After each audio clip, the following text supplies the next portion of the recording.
My name is Eric Williams, and I work as a political reporter in Washington, D.C. I cover Congress, the president, and whatever happens to be the trending topic of the day. I have a couple of sources that I trust and a few that I don't. But as luck would have it, I have found that my most important source of reliable information turns out to be my dog, Applejacks. Let me back up a little. About 3 years ago, I was heading out of my apartment building to do a follow-up on a story, when I heard a rustling in the hedges that flank the wide stone steps by the entry. I figured that it must be the raccoon who had been getting into the dumpster, and I gave it no more thought. On my return trip at around 11 p.m., I was halfway up the stairs when I heard a low whine coming from the bushes. So I backed up and peered into the dark undergrowth till I spotted the reflection of two eyes looking back at me. They were a good 3 feet up from the ground, so I started to back up when I heard the unmistakable low thumping of a slowly wagging tail. "Hey there," I said in a calming voice. I moved back and sat down quietly on the bottom step. "You hungry, bud?" Unzipping my backpack, I fished around at the bottom, but all I could find was an energy drink and an old single-serving pack of cereal, Applejacks. I opened it and set it down on the step next to me. It took a few minutes, but then he slowly stepped out of the bushes and made his way cautiously towards the food. He was big, but I could tell he was less than a year old. He was rail thin and looked like he hadn't eaten in a while. Keeping one eye on me, he gingerly sniffed the Applejacks. Then hunger must have overtaken him and he wolfed down the cereal. He flipped the bag over with his nose, checking to make sure he hadn't missed any. Then he looked up at me. I let him sniff my hand and then slowly gave him a scratch behind the ears. Tail wagging, he climbed onto the same step that I was on. Then he sat down, leaning against me. And that was it. We've been together ever since. I looked online, checked the papers and the local bulletin boards for a few weeks to see if anyone was looking for him. After a while, I stopped checking. Soon, we settled into a routine. I took him out in the morning, then he slept for most of the day. In the evening, we went for a long walk in the park. The park we visit is sort of a dividing line between the very rich section of town and the slightly run-down section where my apartment is located. It's a huge park that goes on for miles, with a small river running along the length of it. There is plenty of room for him to chase a ball or run around with other dogs, but it quickly became apparent to me that Jax didn't like the company of other dogs. He wasn't aggressive, he just completely ignored them. They would approach him, tail wagging, wanting to play, but he kept his eyes on me. Along the river there were several old stone bridges and he loved to run down them, 1,000,000 miles an hour, race across, then turn around and run back to me. This ritual would be repeated at every bridge. I would stand there laughing, urgently calling him back, as if it was a life and death situation. Sometimes he was a little late with the brakes and he would plow into me, landing us both on the ground. Then, one particular Tuesday evening at the park, he crossed the bridge and stopped on the far side. He stood there looking into the woods. He glanced back as if to tell me something. Then he headed straight for the woods. I called, but he kept going. By the time I made it across the bridge, all I could see in the distance was a man kneeling over something on the ground. So I ran. "What happened?" I called out. As I approached, I saw the man had tears in his eyes. There was a golden retriever on the ground in front of him, and Jax was laying with his head on top of the dog's chest. "Did he hurt your dog?" I asked. "No," the man said. "I think he saved him. My dog was having a seizure. They're usually quick to stop if I can calm him down, but this time it wouldn't stop. Not until your dog came and laid down next to him. It seemed to calm him. "Will you be able to get him home?" I asked. "Yes, I'll carry him. We live just over there." He pointed at a large house up on the hill. "Well, I better get him home. Thank you." About a week later, the man with the golden retriever spotted us at the park. He waved and walked over with his dog. It turns out he was looking for us. It turns out his name was Gregory Williams. It turns out he was just elected to the House of Representatives. I am buying Jax a triple cheeseburger on the way home. Maybe two. Since then, Gregory and I met at the park every Tuesday, and we've become good friends. The dogs play together while we talk, and once in a while, he'll give me a heads up on a story. I'm always careful to keep his name out of it. Months went by, and the first Tuesday in December rolled around. We met at the park as usual. While the dogs played, Gregory told me that he was leaving early for Christmas break, taking his family up to a cabin in Colorado. He invited me to come, with Jax, of course. I said that sounded great, but I couldn't take that much vacation time. He told me nothing's happening in DC until after the holidays. Here. He reached for my phone and entered a number. That's the phone to the cabin. Get away as soon as you can. Drive up to Colorado Springs and call me. I'll direct you to the cabin. Make sure you bring Jax and anyone else you like. I mean it. Please come. My wife and kids are dying to meet the hero that saved our dog. And you. I laughed. Okay, I'll try. He looked at me, paused, then said, "If you get there by the 15th of December, I'll give you the story of a lifetime." Then he nodded and walked away. His dog followed behind. I stood there silently watching him go. Back at my apartment, I poured scoops of dog food into Jack's bowl, and I heated up some leftovers for myself. I had an interview tomorrow morning with Senator Susan Collins, the chairman of the Housing and Urban Development Committee, so I sat down at my computer to finalize my questions. I turned on the local news as background noise while I worked. There had been 2 shootings and a robbery nearby. A 10-year-old had gotten lost and then was found safe at a local Walmart, and skywatchers may have a spectacular show in 2 weeks when a comet makes its closest approach on the 16th of December. Jax was sound asleep by the time I finished up and went to bed. I awoke in the morning to a soft beep of a message left on my phone. It was the senator's secretary canceling today's meeting. I called her office to reschedule, but there was only a recorded message saying the senator's office was closed for the holidays. With the morning off, I took Jax for a leisurely walk. Then I caught the train to the Capitol building. I walked over to the congressional offices to see if I could gather some info on an upcoming vote. The guard checked my press ID and nodded. I walked down the quiet hallway to the elevator. Stepping out on the 4th floor, I turned right and stopped. Ahead of me was a long hallway. There must have been 20 small offices. Every door was closed. Lights off. This was very odd, so I got back in the elevator. Stopping at every floor to check, the entire building was completely empty. This just doesn't happen. There are always congressional staff milling about. On my way out the door, I asked the guard what was going on. He just shrugged and said, "No idea."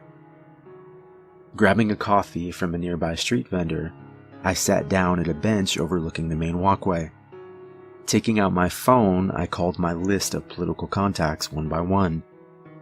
Either there was no answer, or a message was left saying, "I'm sorry, the office is closed for the holidays." The Congress was slated to work until December 21st. Votes were scheduled for each day. This just doesn't happen. I sat there thinking, vaguely aware of the tourists passing by. A family with 2 kids sat down on the bench next to mine. The kids were asking their dad, "Will we be able to see it?" "Yes," their dad answered. "You might not even need a telescope." Suddenly, I got this vision of thousands of people gathering with binoculars, having comet-themed parties. All the while, silent doom approached. Tossing my coffee into the garage, I headed for the train. I arrived home, took Jax out for a quick walk, and then sat down at my computer. What should I even look for? Impact? No, too many amateur astronomers out there. The news of a catastrophic impact would get out to the public. I spent the next week and a half achieving little to no results. Nothing in the news but excitement over the easily visible approaching comet. I even checked the conspiracy websites, but found nothing out of the ordinary. It was around 11 p.m. when it finally occurred to me that I should stop looking in the present and try looking into the past. I typed in the history of comets. Comets shed a lot of debris, pieces of which can slam into Earth. Comets can cause an air burst, igniting entire forests. They can also produce a high-altitude haze of particles. A comet is linked to the Justinian plague in 541 AD. It was the first recorded instance of the Black Plague in Europe, when cities struggled to clear the streets of the dead. There was the Comet of the Black Death in 1347. During the winter of 1664, a bright comet was seen in the London sky. The Great Plague ravaged England for the next 2 years. I stopped reading, and I realized that if something was coming, Washington was the last place I wanted to be. It was midnight, the early morning of December 15th. If I threw my stuff in the car and drove straight through to Colorado Springs, with a little luck, we could make it. I looked over at Jax. "Want to go for a ride?" After uploading a number of horror stories to various places around the internet, I was overwhelmed by the sheer volume of supportive emails and messages I received. It spurred me on to write more, to take my ambition seriously, and to commit an increasing amount of my time to the pursuit of becoming a published author.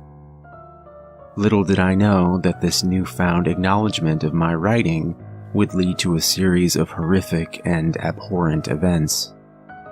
For over a year, I received numerous messages and emails, most very positive and enjoyable. Yet every few days, I would also find a strange, disconnected, and fragmented piece of correspondence sitting in my inbox. Each email would consist of one random word as a subject heading, with the message itself comprised of a single phrase, normally only 2 words long.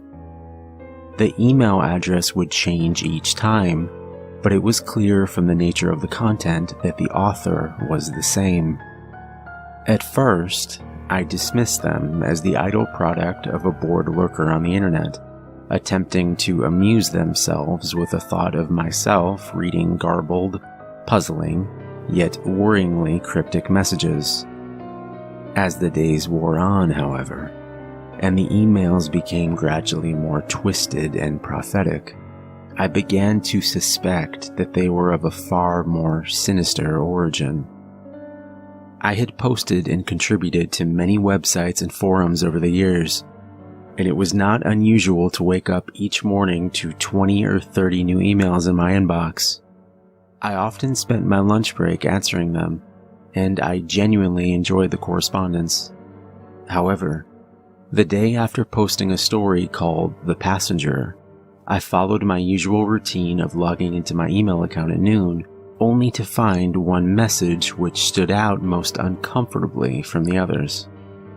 The subject heading was "Suffer," and the email itself contained just 2 words: "Baby cries." I sent the message to my trash folder and thought nothing more of it. It had been a long day, and as I had been writing from dawn to dusk, I was tiring rapidly, feeling suitably ready for a good, long overdue sleep. It was around 11:30 p.m., just as I started to drift into a dream, that I heard a noise. It was not out of place, nor did it cause any real concern to me, coming as it did from my neighbor's house through the wall. It was the type of common sound any resident is familiar with.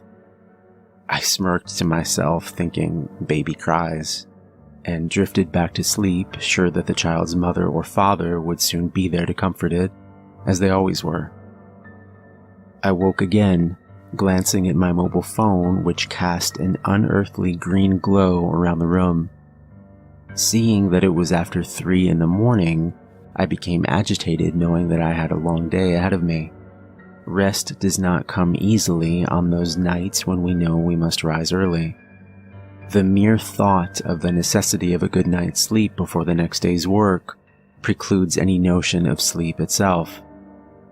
Lying there, I listened in the darkness to the infant next door, breaking its heart, inconsolable and distraught. Surely the parents had not let it scream for all those hours, lying there alone in blackness of night, unattended. After trying to block out the child's cries for what seemed like hours, I admitted defeat and moved to the spare room that my family and friends normally stayed in, on the rare occasions when they visited. At 7:30 a.m., my phone alarm sounded, and after fighting the reality of another day, I reluctantly left my bed, walking slowly to the kitchen to make some coffee. From the window, I looked out onto the street below. What I saw horrified me. A police car and 2 ambulances parked outside of my neighbor's home. Even through my groggy, pre-caffeinated mind, the memory of that helpless child crawling in the night sprung to the fore. Immediately, I stopped what I was doing, threw on some clothes, and ran outside.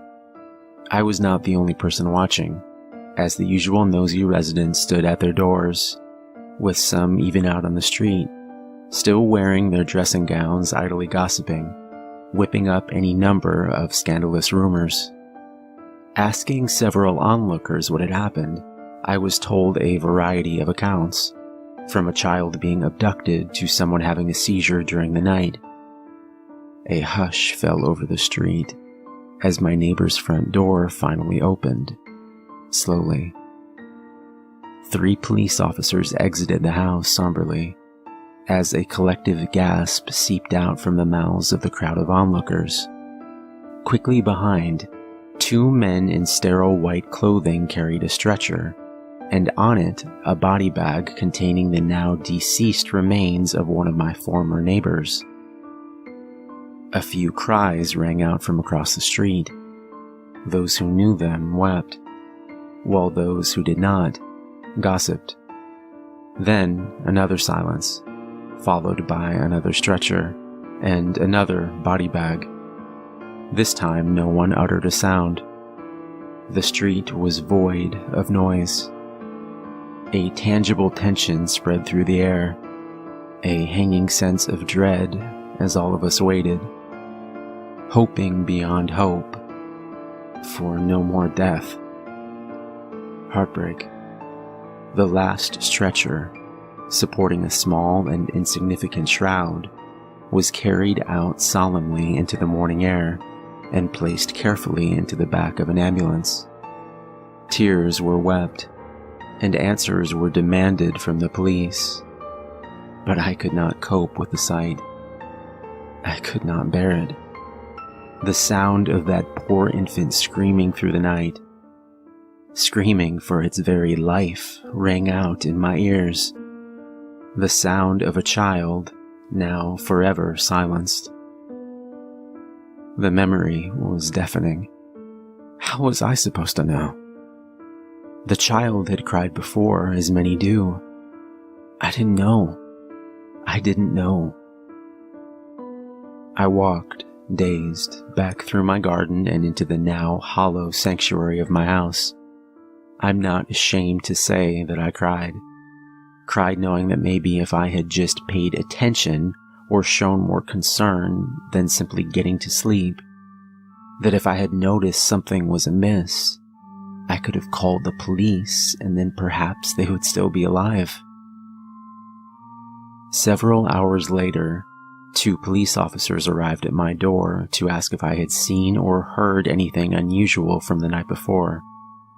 They said that they were not at liberty to tell me what had happened, but that any information I could give them would help immensely with their investigation. When I told them about the email I had received, they looked at each other with an obvious sense of skepticism. When I showed it to them, they asked if they could have my login details in an attempt to trace where the email came from. Of course, I gave it to them, and then they left after saying that they would be in touch. As soon as they were gone, I returned to the computer screen to switch it off. I recoiled in horror at the sight of another cryptic email sitting in my inbox. The subject heading said, "Fan," and the email again contained only 2 short words. 2 words which drove fear through every part of my being. It simply read, "You told." I was utterly unprepared for the events which followed.